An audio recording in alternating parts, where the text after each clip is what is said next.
దేవకన్య ఇచ్చిన నిధి. అది ఒక గ్రామం. ఆ గ్రామంలో ఒక చిన్న ఇల్లు ఉండేది. అందులో రాజన్న, లక్ష్మి అనే దంపతులు నివసించేవారు. అయితే లక్ష్మికి ధనదాహం కొంచెం ఎక్కువ.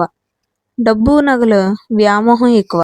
రోజు భర్తని డబ్బు సంపాదించమని, నగలు కొనివ్వమని హింసించేది. రాజన్న అలా కాదు. ఉన్న దాంట్లోనే సర్దుకునే మనస్తత్వం కలిగినవాడు, గుణవంతుడు. భార్య చేతిలో ఎప్పుడూ తిట్లు తింటూ ఉంటాడు. ఒకరోజు లక్ష్మి ఇంట్లో కోపంతో కారాలు, మిరియాలు నూరుతూ ఉంటుంది. అప్పుడే బయట నుంచి రాజన్న వస్తాడు. రాజన్న మీద లక్ష్మి గ్లాస్ విసురుతుంది. లక్ష్మి, ఎందుకు ఇలా చేస్తున్నావు? ఏమైంది? ఎందుకు అంత కోపంగా ఉన్నావు? ఏదైనా ఉంటే నిదానంగా మాట్లాడొచ్చు కదా. ఎగిరెగిరి దంచిన అదే కూలి, ఎగరకుండా దంచిన అదే కూలి అన్నట్టు ఇలాంటి భర్త ఉన్నా ఒకటే, లేకపోయినా ఒకటే. చంపేస్తావా ఏంటే? ఏమైందో సరిగ్గా చెప్పు. నీలే నువ్వే మాట్లాడుకుంటే నాకేం అర్థమవుతుంది? ఏం చెప్పాలనుకుంటున్నావో సరిగ్గా చెప్పు. 2 పూట్ల సరిగ్గా అన్నం పెట్టలేని వాడితో నేను సంసారం చేయలేను. ఈ పేద సంసారాన్ని నేను లాగలేను. నాకు డబ్బు కావాలి. నేను ధనవంతురాలిని అవ్వాలి. నువ్వేం చేస్తావో నాకు తెలీదు. మనం ధనవంతులం అవ్వాలి. లేదా నేను మా పుట్టింటికి వెళ్ళిపోతా. ఏం చేయను లక్ష్మి, ఉన్న దాంట్లో నిన్ను పిల్లల్ని బాగానే చూసుకుంటున్నాను కదా లక్ష్మి. ఏం చూసుకుంటున్నావు నా బొంద? పొద్దున్నెప్పుడో అడవికి వెళ్తావు, కట్టెలు కొడతావు. అవి దొరికిన రోజే తిండి లేదా పస్తులు. పిల్లలు నేను ఎంత ఇబ్బంది పడుతున్నా ఆ పని మానేసి ఏదైనా వ్యాపారం చేసుకో అంటే నువ్వు చెయ్యవు. ఇంకెన్ని రోజులు ఇలా చస్తూ బతకాలో అర్థం కావడం లేదు. అది కాదు లక్ష్మి, నాకు చిన్నప్పటి నుంచి ఈ పని తప్ప వేరొక పని రాదు. మా తాతయ్య, నాన్న ఇదే పని నేర్పించారు. నాకు ఈ పని తప్ప వేరొక పని చేత కాదు. అయ్యో, ఇదొక పని. రేపటి నుంచి ఈ పని మానేసి వ్యాపారం చేస్తే చెయ్యి. లేదంటే మమ్మల్ని వదిలే, నేను నా పిల్లల్ని తీసుకొని పుట్టింటికి పోతాను అని విసుగ్గా లోపలికి వెళ్ళిపోతుంది. ఆ రోజు రామయ్య లక్ష్మి మాటలు తలుచుకుంటూ ఆరుబయట నిద్రపోతాడు. ఉదయం లేవగానే ప్రతిరోజు లాగానే గొడ్డలి భుజాన వేసుకొని అడవికి పోతాడు. అలా వెళ్ళిపోతూ ఉండగా రామయ్యకి ఒక రాయి తగిలి కింద పడిపోతాడు. లేచి రామయ్య కింద పడిపోవడానికి కారణమైన ఆ రాయిని గొడ్డలితో కొట్టడానికి ప్రయత్నిస్తాడు. అలా కొట్టిన తర్వాత అప్పుడు ఆ రాయి నుంచి ఒక దేవకన్య ప్రత్యక్షమవుతుంది. ఆ దేవకన్యను చూసిన రాజన్న ఆశ్చర్యానికి గురవుతాడు. ఆగు మానవా, భయపడకు. నేను ఒక దేవకన్యను.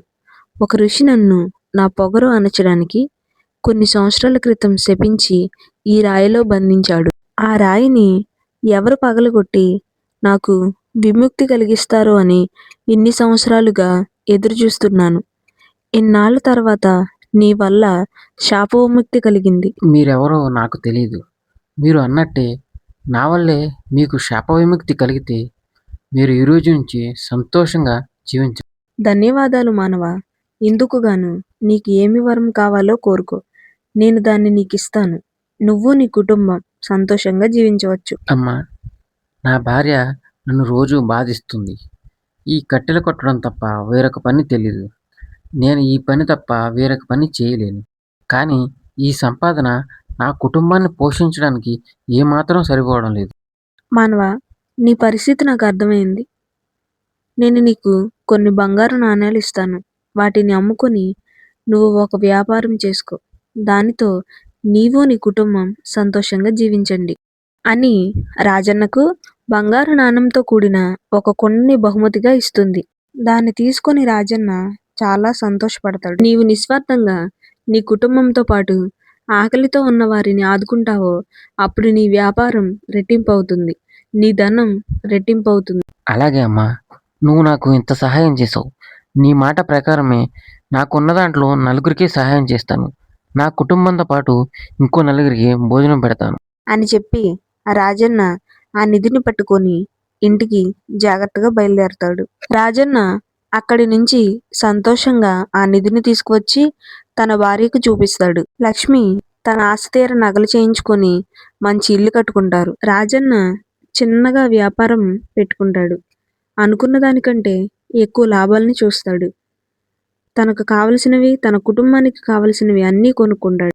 ఉన్న దాంట్లోనే లేనివారికి సహాయం చేస్తూ ఉంటాడు. దానితో రాజన్న వ్యాపారం అంతకంతకు రెట్టింపు అవుతూ ఉంటుంది. రాజన్నకి అతని కుటుంబ సభ్యులకి తమ గ్రామంలోనే కాకుండా చుట్టుపక్కల గ్రామంలో కూడా మంచి గౌరవం లభిస్తుంది.